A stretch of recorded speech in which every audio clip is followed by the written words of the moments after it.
Hey friends, in this video we are going to make a yummy pasta with sauteed vegetables and a new meat. For me, it's called Coppa.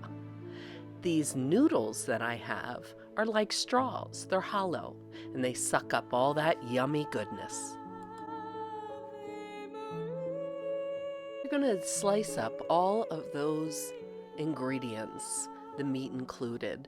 You do kind of have to feather the meat. It gets stuck together, so separate that. For the vegetables, we're going to use olives, garlic chives, garlic, pesto, sliced mushrooms, some fresh spinach, and then the coppa. Here's that miska pasta that's very unique and unusual. Here are the measurements of the ingredients I used.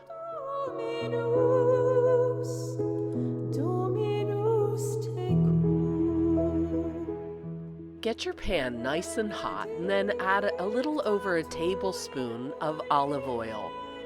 Then you want to saute that garlic to disperse the flavor in the oil.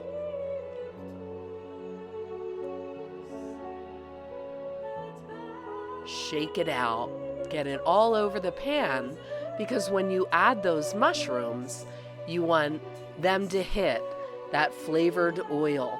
Toss it all together. Get it nice and warm. It's so dreamy. Push those mushrooms off to the side. Add those tomatoes, and you really want to blister them. You don't want to cook them too much. Then I added the garlic chives. I don't even like to cook that much. Put in the meat. You can see that little bit of liquid forming in the bottom.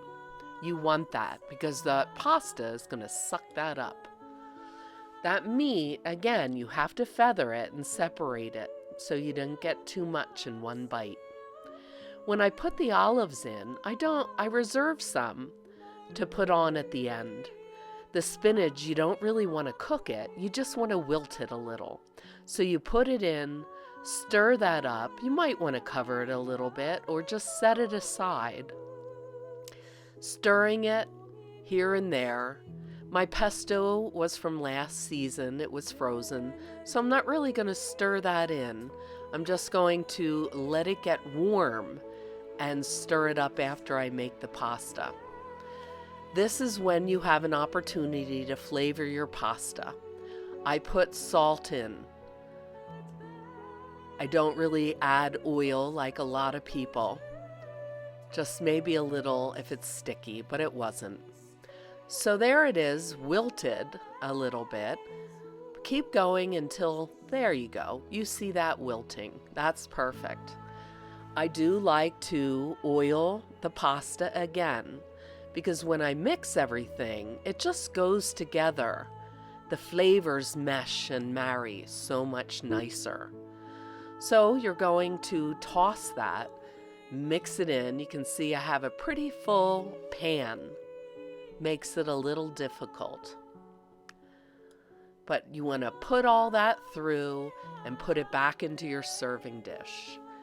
If you like this dish and others, consider subscribing to this channel because I will be showing you a lot of different dishes that I serve to my guests who stay here at my boarding house.